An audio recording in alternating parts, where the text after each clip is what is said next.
బాలు విషయంలో మీనా బాగా విసిగిపోయి ఇంట్లోంచి వెళ్ళిపోతూ ఉంటుంది. ఇక మీనాని ఆపే ప్రయత్నం చేస్తాడు సత్యం. కానీ మీనా వినదు. మనుషుల విలువ, బంధాల విలువ, ఆఖరికి తన తల్లికే వాల్యూ ఇవ్వడం లేదు. ఇంక నన్నేం పట్టించుకుంటాడు, నన్నేం చూసుకుంటాడు, ఆ మొరటోడితో నేను ఉండలేను అన్నట్టు మీనా చెప్తూ ఉంటే, ఇక సత్యం తనకి బాలుకి సంబంధించిన నిజాన్నయితే చెప్తాడు. అసలు బాలు అలా కారణం, తాగడానికే కారణం, అలా అవ్వడానికి కారణం ఏంటో మొత్తం చెప్తాడు.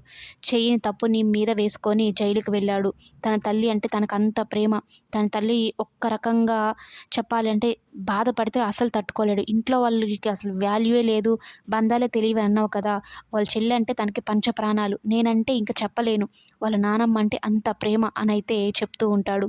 అలాగే నీకు చెప్పాను కదమ్మా! నువ్వు అర్థం చేసుకుంటే బాలు అంత మంచోడు ఇంకెవ్వరూ దొరకడు. నువ్వే చెప్తావు. బాలుని భర్తగా పొందడం నా అదృష్టం అన్నట్టు నువ్వే మాట్లాడతావు. కానీ వాడికి చిన్నప్పటి నుంచి జరిగిన ఆ సంఘటనల వల్లనే వాడలా మారాడే తప్ప మరో రకంగా కాదు. బాలు చాలా మంచోడమ్మా. ఈ నాన్న మాట కోసం నీ మెడలో తాళి కట్టాడు అంటే ఇంక నువ్వు చూసుకో. ఇంట్లో వాళ్ళంటే ఎంత ప్రేమో, నేనంటే ఎంత గౌరవమో అనైతే చెప్తూ, చెప్పాల్సినవన్నీ నీకు చెప్పానమ్మా. నువ్వే అర్థం చేసుకొని ఇంట్లోకెళ్తావో, లేదు నా వల్ల కాదు నువ్వు బయటికి వెళ్తావో నువ్వే నిర్ణయించుకో అంటే, బాలు గురించి మొత్తం నిజం తెలుసుకున్న మీనా బాలుని అర్థం చేసుకుంటుంది. ఇంట్లోకే వెళ్తుంది. ఇక బాలుని నేను మార్చుకుంటాను.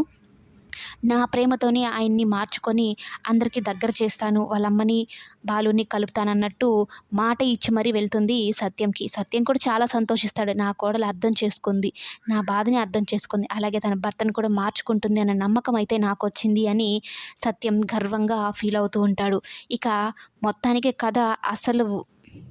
కథ మొదలైంది అన్నట్టుగా ఉంది. ఇంక నుంచి బాలు విషయంలో ప్రతిదీ మీనానే చూసుకుంటూ, బాలుకి ప్రేమ అంటే ఏంటో చూపించి మీనా పూర్తిగా మార్చేస్తుంది బాలుని. బాలుకి దగ్గరైన మీనా, బాలు మీనా విషయంలో ఎలా ఉండబోతున్నాడు, మీనా ఎలా మార్చుకుంటుందనేది కమింగ్ ఎపిసోడ్స్‌లో చూద్దాం.